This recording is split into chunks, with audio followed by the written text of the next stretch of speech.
Hello students, welcome to my channel medical with nursing officer. And next topic हम आज करेंगे small intestine perforation. ठीक है, so small intestine perforation topic start करते हैं। सबसे पहले करते हैं डेफिनेशन। सो डेफिनेशन क्या कहती है कि एक सीरियस कंडीशन होता है in which a hole in small intestine parts duodenum, ileum, jejunum allow the content to leak out in the abdominal cavity and sepsis can also भी अकर। ओके, जो आपका स्मॉल इंटेस्टाइन होता है, आपको पता है कि उसको 3 पार्ट्स में डिवाइड किया गया है, इलियम जिजनम एंड डियोडिनम। ठीक है, duodenum is the first part of your small intestine. ठीक है, स्मॉल इंटेस्टाइन का सबसे पहला पार्ट होता है दैट इज डियोडिनम। तो इसमें क्या होता है कि जो आपका स्मॉल इंटेस्टाइन है, इसमें परफोरेशन हो जाना। परफोरेशन का मतलब होता है होल हो जाना। जैसे कभी किसी, मान लीजिए किसी कपड़े में होल हो जाता है, उसी तरीके से स्मॉल इंटेस्टाइन में भी होल हो जाना, दैट इज़ परफोरेशन। ठीक है, इस डायग्राम में आप देख सकते हैं कि ये जो होल आपको दिखाई दे रहा है स्मॉल इंटेस्टाइन में, एक होल जैसा हो जाता है, मीन्स आप कह सकते हैं छेद हो जाना, दैट इज़ कॉल्ड परफोरेशन। ठीक है, सो किस रीज़न से हो सकता है ये? अगर किसी को डियोडिनल अल्सर है, ठीक है, डियोडिनल अल्सर है किसी को, या फिर इंजरी है हो गई है एंडोस्कोपी करते वक्त। एंडोस्कोपी एक टेस्ट होता है जिसमें कि माउथ से एक केबल जैसी वायर को डाल करके एसोफेगस से फिर स्टमक में होते हुए टेस्ट करा जाता है।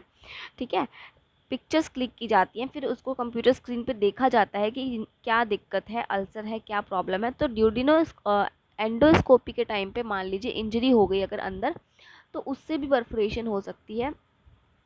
ठीक है, नेक्स्ट क्रोन्स डिजीज़ की वजह से हो सकती है। एंड नेक्स्ट है रेडियोग्राफिकल इंजरी। ठीक है, सो इसके जो साइन सिम्टम होंगे, क्या होगा कि पेशेंट को जो है एब्डोमिनल पेन होगा, ठीक है, टेंडरनेस होगा, उसको डिस्टेंशन होगा, फीवर होगा, एंड पेशेंट को जो है ट्रैकीकार्डिया भी होगा। ठीक है, ट्रैकीकार्डिया क्या होता है कि हार्ट बीट का नॉर्मल रेंज से ज़्यादा होना, दैट इज़ योर ट्रैकीकार्डिया। ठीक है, नेक्स्ट डायग्नोस्टिक इवेल्यूएशन क्या कर सकते हैं आप इसमें? सीटी स्कैन कर सकते हैं, एक्सरे कर सकते हैं, फिजिकल एग्जामिनेशन कर सकते हैं पेशेंट का। ठीक है, फिजिकल एग्जामिनेशन से आपको पता चलेगा कि उसको पेन किस साइड है, कौन से क्वाड्रेंट में पेन है। ठीक है, हिस्ट्री कलेक्शन करेंगे, मेडिकल हिस्ट्री उसकी कलेक्ट करेंगे हम, एंड ब्लड टेस्ट करेंगे कि कोई इन्फेक्शन तो नहीं है पेशेंट को, इसके लिए हम उसका ब्लड टेस्ट करते हैं। ठीक है, सो डायग्नोस्टिक इवेल्यूएशन हो गया।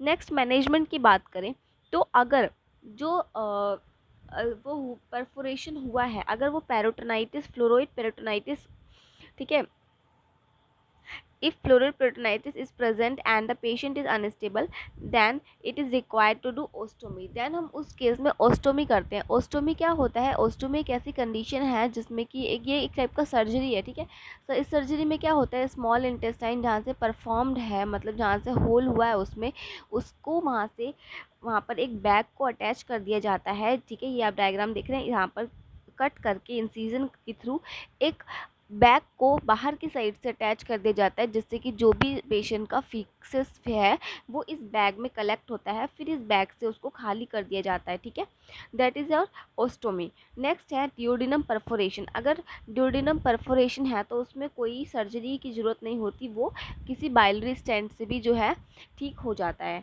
ठीक है, नेक्स्ट हमने बात की थी एंडोस्कोपिक परफोरेशन की, कि अगर एंडोस्कोपी टेस्ट के टाइम पे परफोरेशन हो जाए, इंजरी हो जाए, होल हो जाए स्मॉल इंटेस्टाइन में, तब क्या होगा? तो डॉक्टर क्या करते हैं, जब एंडोस्कोपी करते हैं, अगर उससे इंजरी हो गई है मान लीजिए, तो वो उसी टाइम पे वहाँ पे इमिडिएटली सर्जरी करके स्टिचेस लगा करके ठीक कर देते हैं उसको। ठीक है, तब उसमें कोई दिक्कत की बात नहीं है। ठीक है, so that is all about management. मैं एक बार आपको बता दूं कि परफोरेशन क्या होता है, बहुत ईजी सा टॉपिक है। देखिए, ये आपका ऐसे स्मॉल इंटेस्टाइन होता है ना, ठीक है, मान लीजिए ये आपकी जो है स्मॉल इंटेस्टाइन है, तो यहाँ पर एक टाइप का होल हो जाना। ठीक है, होल हो जाएगा तो क्या होगा, जो भी आपका फीसेस इधर से आ रहा है वो लीक आउट होगा इन दी एब्डोमिनल कैविटी में, है ना, जो कि फिर फर्दर एक इन्फेक्शन कॉज कर सकता है। So this is your small intestine perforation. I hope कि आपको समझ आया होगा। If you like the video, go for comment, share and subscribe to my channel, and also share this video to your friend. Stay home, stay safe, stay healthy, and subscribe करना ना भूले channel को।